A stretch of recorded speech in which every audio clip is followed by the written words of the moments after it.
You're listening to Rockland's News' Evening Briefing. I'm your host, Tom Osa. Thanks for joining us this evening. Well, first of all, let's get to the weather. Right now, it is 55 degrees and cloudy. Monday, Tuesday, Wednesday, Thursday, it's going to be in the low 60s, high 50s, with mostly sunny, partially cloudy.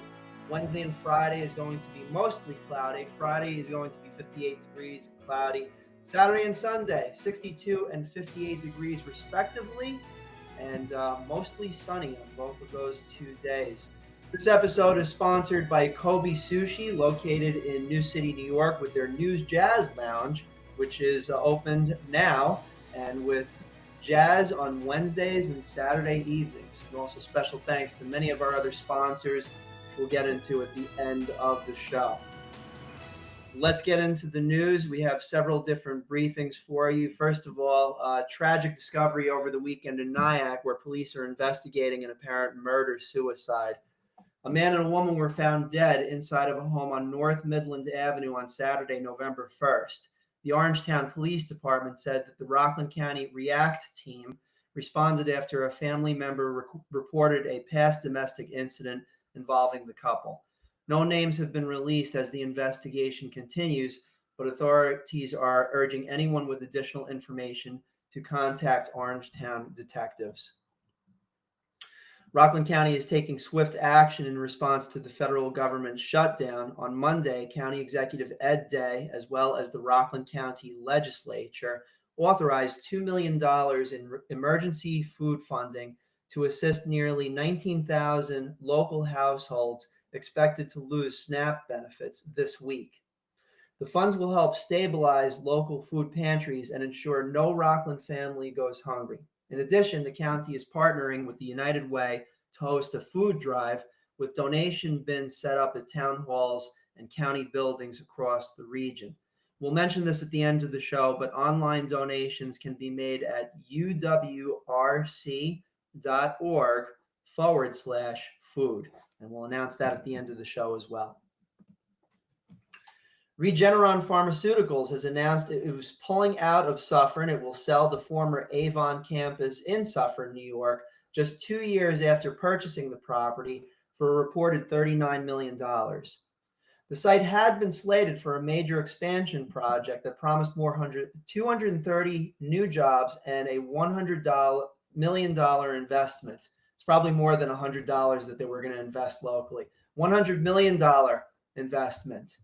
Dr. Evil will be proud. However, Regeneron says that its focus has shifted back to its Tarrytown campus, citing a desire to consolidate its operations, and the move leaves the future of the One Avon Place property and Suffern's downtown economic hopes in question. If you think about the 230 new jobs, that's easily 6 figures per individual job. So you're talking about at least $23 million now not available as disposable income in downtown Suffern, as well as commuting and who knows, possible tourism. So we're going to try and follow this story. We've already reached out to Regeneron, and perhaps we'll have a representative from the local town or the village on a future podcast episode. Stay tuned for more information about that. Last week, and I didn't get a chance to report this, but tensions ran high at the latest Stony Point Town Board meeting, where outgoing Supervisor Jim Monahan confirmed first that funds received from the Chippy Pipeline project cannot legally be used to support struggling local businesses that have been affected by road construction on Route 9W, especially over the past 6 months. Monahan cited guidance from the state comptroller's office stating that only nonprofits or state legislative changes could alter that. And it noted that, for instance, the possibility of establishing a local grant fund. Partnerships can be established with entities such as the North Rockland Chamber, but there's no legal mechanism for being able to transfer the funds that have been earmarked for the entirety of the town through community funding to only individual private businesses or through a grant fund. New legislation would have to be established at the New York state level. in order for that to happen. And then the meeting turned kind of fiery when local activist, my friend, George Patanovic, criticized the town's handling of the project. After George Patanovic spoke, Monahan fired back, and he mentions that Patanovic's group has been spreading misinformation, quote, and stating, "And I won't miss you when I complete my term." One of Nyack's most beloved restaurants is changing hands. Tom Lynch, who has owned Casa del Sol for the past 10 years, announced this week that longtime staffer Alex and his son Alex Jr. are taking over. Casa, who's well known for its vibrant music scene, I was actually there on Thursday evening for the Black Sabbath tribute concert, which is pretty cool. Very lively atmosphere, legendary Taco Tuesdays. It's been a cultural fixture since around the end of the 1990s. And Lynch helped grow Casa's reputation over the last 10 years, both as a restaurant with great food, as well as a fantastic music venue.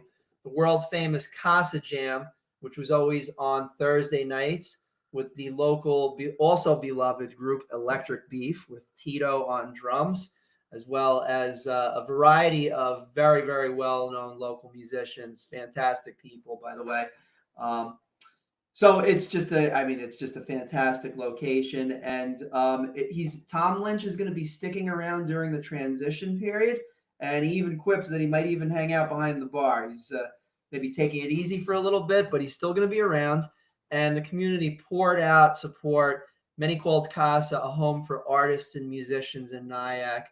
Not that likes really mean anything, but everybody's been just smashing that like button and wishing Tom a really congratulations on the sale and wishing the best for the new owners. And we won't have to follow the story. The story will follow us because we're going to be over there anyway. And we will be letting you know how everything goes. I'm sure that the Casa Jams will continue. And we're looking forward to another decade of fantastic times over at Casa del Sol. And finally, as mentioned at the beginning of the episode, if you're looking to help your neighbors in need, this is the perfect time. SNAP funding at the federal level is suspended. I imagine it'll be coming back when the geniuses in government at the federal level decide to open up the federal government again. But in the meantime, as we mentioned, Rockland County has launched a food drive across the entire county.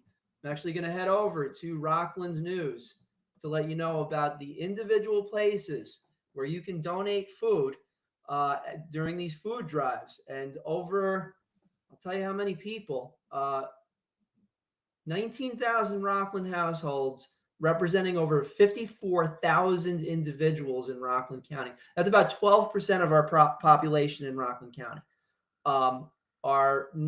They do not have access to federal nutrition assistance during the shutdown. So this is the perfect time for everybody to really, really help out. And Rockland News will be helping out with this, not just by spreading the information, but by helping to marshal resources. And inside of our own organization, we have volunteers that are going to be helping out. So here are some locations where you can donate canned food. And there's also an online donation facility. First of all, the Robert L. Yeager Health Center, the Building A lobby, 50 Sanatorium Road in Pomona, New York. The Allison Paris County Office Building. You go right to county government, 11 New Hempstead Road in New City. And then in each of the town halls, you can also donate food. Town of Clarkstown is 10 Maple Avenue in New City. Town of Haverstraw, 1 Rosman Road in Garnerville. I know you can Google this, but I'm just making it very clear. Town of Orangetown Town Hall, 26 West Orangeburg Road in Orangeburg. Town of Ramapo, 237 Route 59 in Suffern. And finally, the town of Stony Point, 74 East Main Street in Stony Point.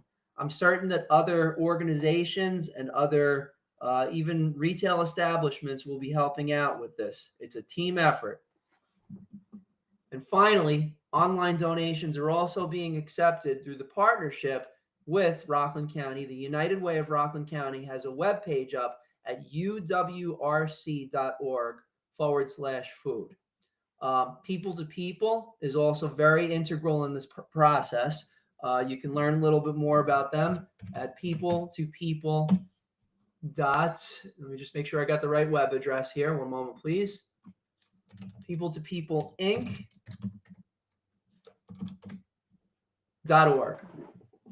So please check out any of those locations to learn more about how you can participate in helping up to and possibly over 50,000 residents right now that are not sure how they're going to make it through the week and be able to be fed. So let's all do a team effort here if possible. You don't hear me stating my opinion much, except when there's local town antagonists that I mentioned before. This is different. This is not just an opinion, but this is something where we're going to help our fellow neighbors. So please consider helping out with this effort. And special thanks to County Legislature as well as County Executive Ed Day for spearheading this effort. And that is all the news that we have today.